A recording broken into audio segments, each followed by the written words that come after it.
This is Audible. Extradition. Mobsters and Billionaires, Book 1. Written by Kelly Fox. Narrated by Blake Lockhart. Chapter 1. Joe. I understand that the purpose of these all-hands-on-deck meetings is to shake up our day, maybe even pump us up a little. But somebody forgot to tell the CEO that. Jesus Christ, this pompous asshole hasn't taken a breath in over 30 minutes. At this point, he just wants to hear himself talk. And that is why we have been successful. Each of us is willing to go above and beyond, work the 14-hour days, work the weekends, miss the soccer games, because what we are doing is important. I would dare say it's the most important thing you've done in your entire life. Is he fucking serious? Bullshit, I bark out, shaking my head. The entire ballroom, over 1,000 people, goes silent as frozen air. I realize belatedly that I am the reason for the lack of oxygen in the room. Ah, jeez. Who said that? He asks, scanning the audience. Garza, my buddy, elbows me. Shit, dude. I can't believe you said that. Make it better, he hisses. I can't, though. His entire speech has been a nightmare from top to bottom, and I'm sick of it. Expecting free labor just because everybody is salaried is preposterous. Fuck, even my horrible father, an actual mobster, pays people for the work they do. I think about all the money and time I spent getting my MBA, and I want to vomit. I can't believe I worked so hard to leave mob life behind, only to end up working for another crook. I thought the advantage of working for a millennial CEO is that he'd be more ethical, thoughtful even.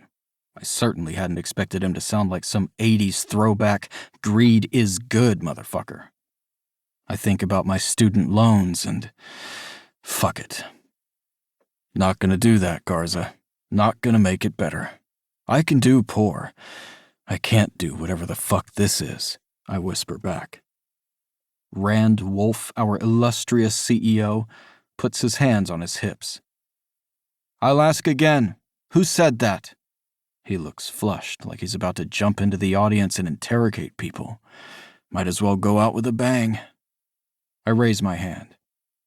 I did, because it is, in fact, bullshit. Wolf's eyes finally land on me, and I stuff down the nerves threatening to run riot.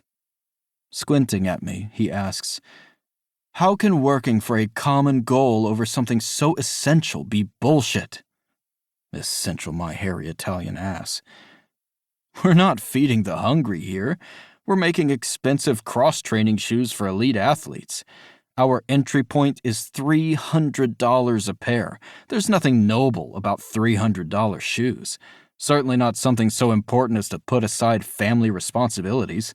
Certainly not so important as giving a billionaire our precious hours in exchange for shitty coffee and an early grave with no extra money to show for it. The guy in the $4,000 suit sneers at me. Only someone with so little vision could think of it that way. When this company does better, we all do better. And we do care.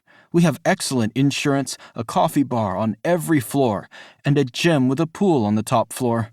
Proof of our commitment to our employees. I snort. Your insurance is shit, and you put in the coffee bars to prevent people from leaving the building for their coffee breaks. As for the gym and the pool, quick show of hands. How many of you have time to use the gym? How many of you have actually put on a pair of trunks or a swimsuit, gotten into the water, and enjoyed the goddamn pool?